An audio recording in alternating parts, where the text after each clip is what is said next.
how big is the That's square? utility included. How big is the square feet 960 square feet. for place to rent? My basement is 960. Kitchen, bathroom. Is it any metal around? Not walking distance. Yeah, about 3/4 of a mile. So you have to Ladies and gentlemen, the Hope Christian Church Choir.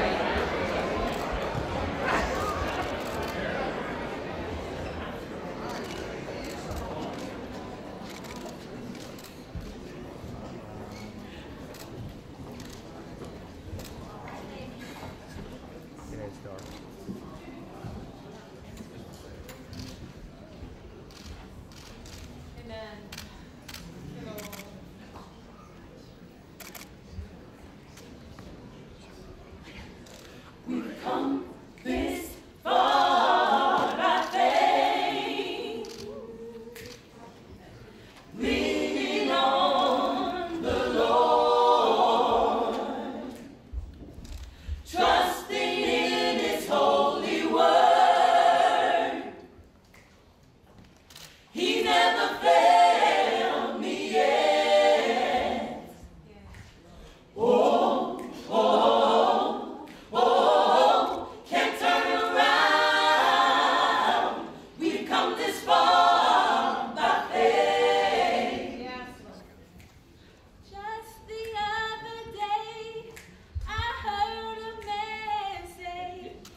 Mic check, 1, 2. Mic check, 1, 2, 3, 4, 5, 6. Mic check, 1, 2.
Ladies and gentlemen, the President of the United States and Mrs. Trump, accompanied by the Surgeon General, Dr. Jerome Adams.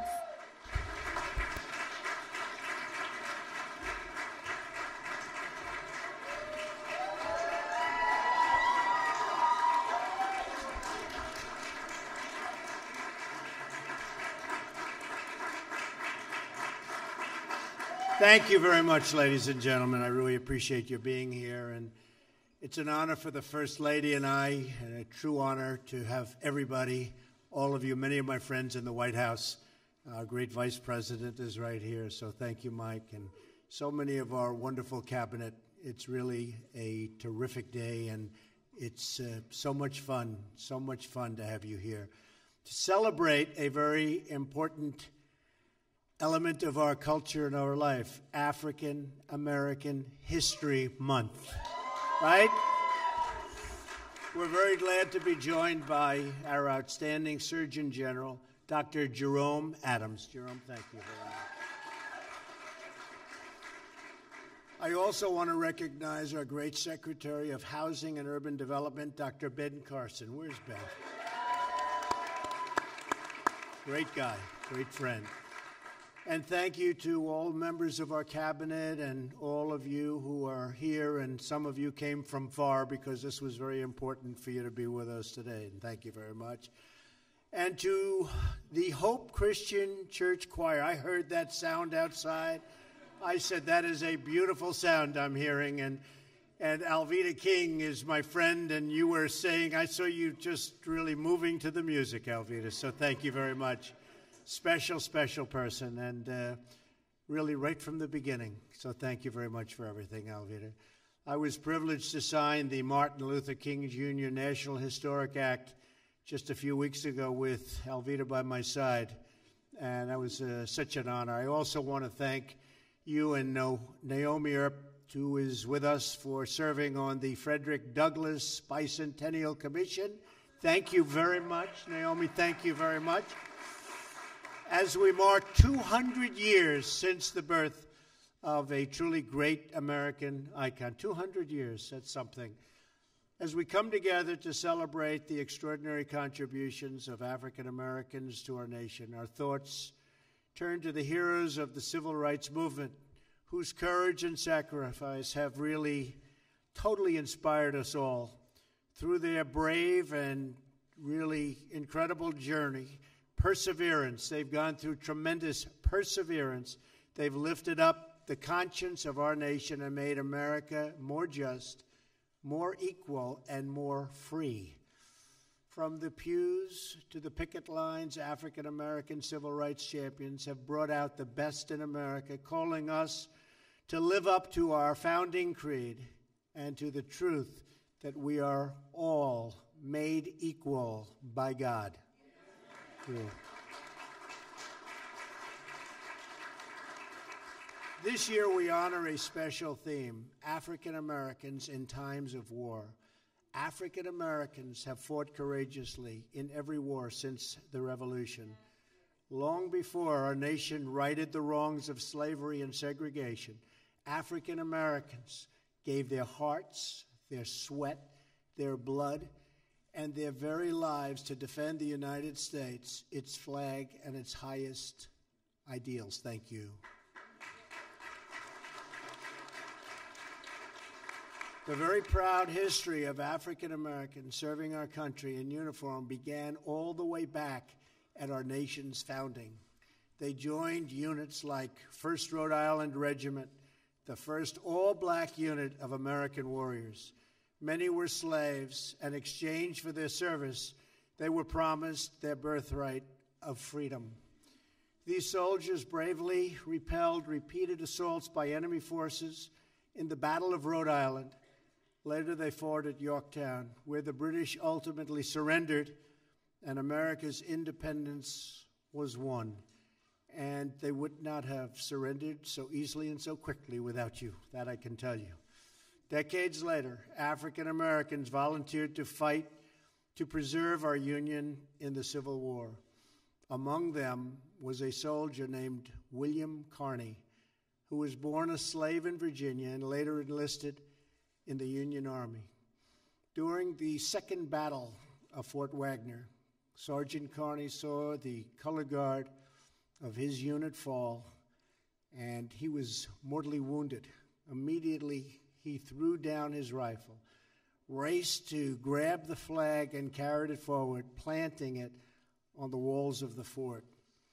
Through a hail of gunfire and enduring multiple wounds, he continued to guard that great American flag throughout the entire battle.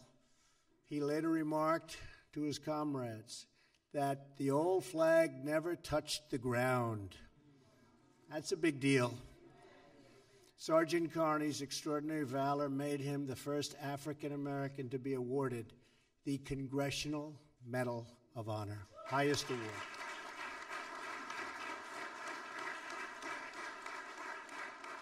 Extraordinary patriotism and devotion has distinguished African Americans through every generation.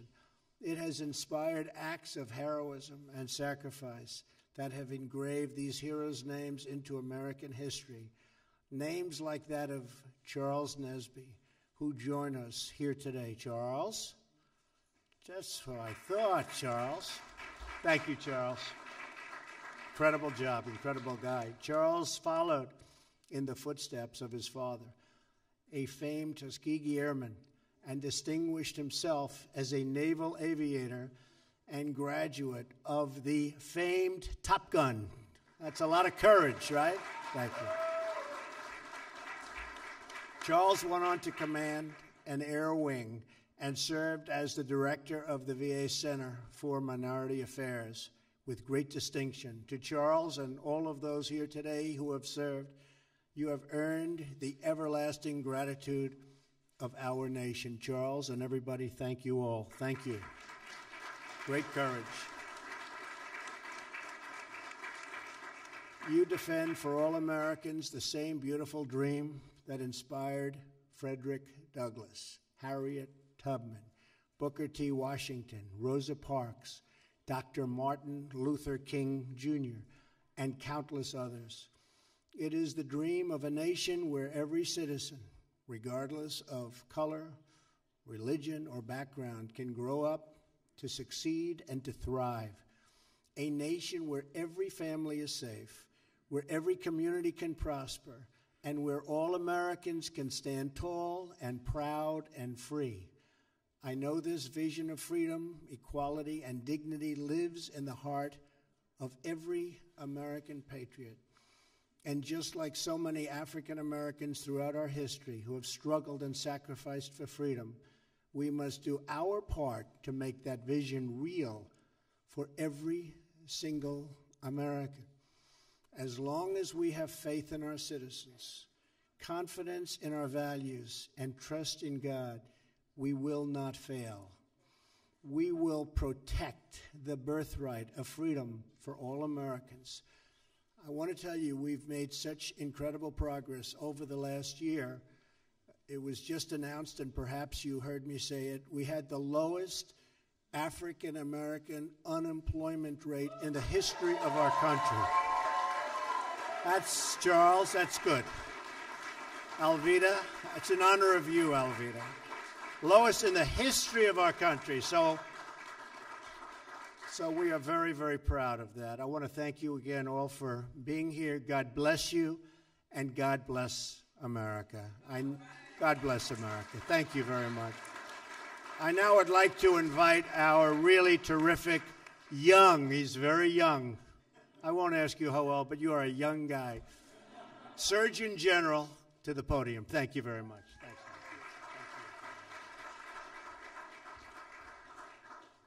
Well, thank you very much, Mr. President. Thank you, Mrs. Trump. It was wonderful speaking with you before we came in.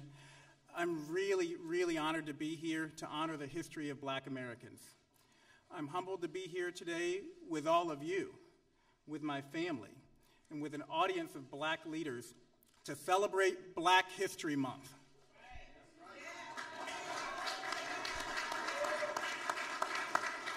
As a Black man and as your Surgeon General, I am proud to serve our great country. I have the privilege of leading the United States Public Health Service Commission Corps, a uniformed service of over 6,500 officers who are dedicated to protecting, promoting, and advancing the health and safety of our great nation. Growing up, I was surrounded by relatives that protected our country through service in the armed forces. My Uncle Teddy over there, my Aunt Susie, my father Ricky. My mother had 3 brothers who served in the military. Service to our country runs deep in my family's blood. My Uncle Vincent served 2 tours in Vietnam.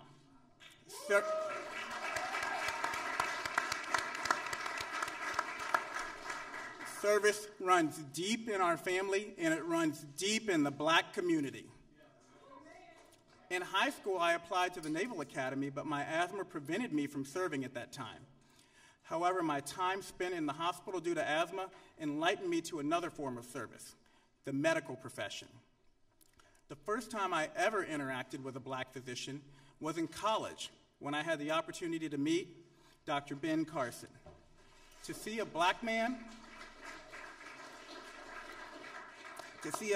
making such important contributions to the field of medicine, Dr. Carson, it lit a fire in me. It instilled in me a belief that I could do the same. And again, Secretary Carson is here with us today. If you have a chance, say thank you to him, because thank you, Dr. Carson, from my heart for inspiring me and for inspiring so many others.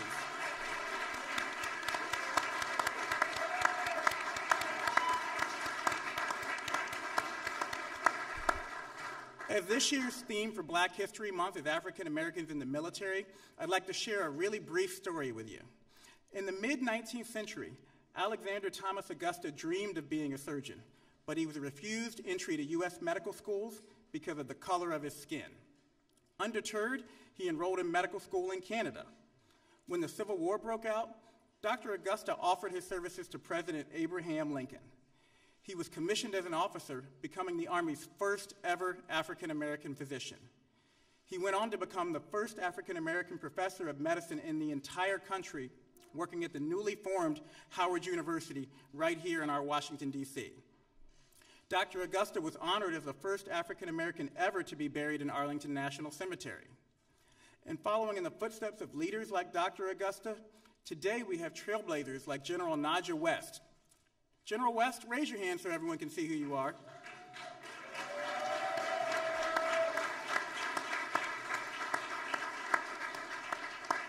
Leaders like Dr. West will continue the tradition of excellence by Black military physicians. She is the first Black Army Surgeon General.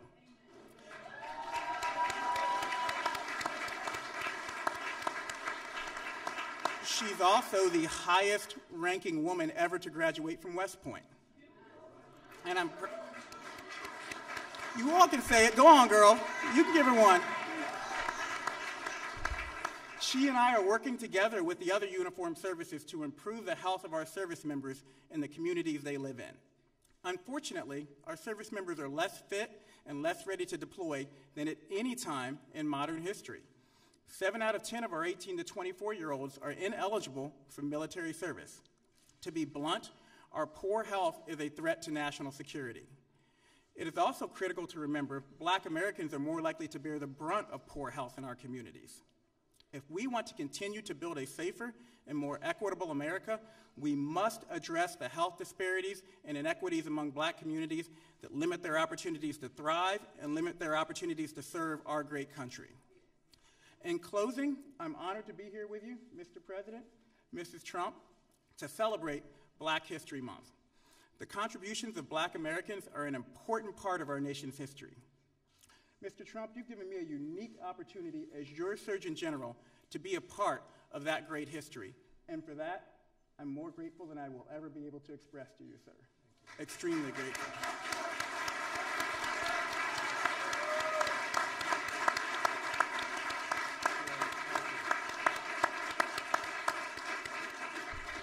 In addition to my thanks, you, Mr. Trump, and every single one of you in the audience have my sincere promise to shine a light on disparities wherever they exist and to do all I can to lift up our great nation's health and our ability to serve and all give back.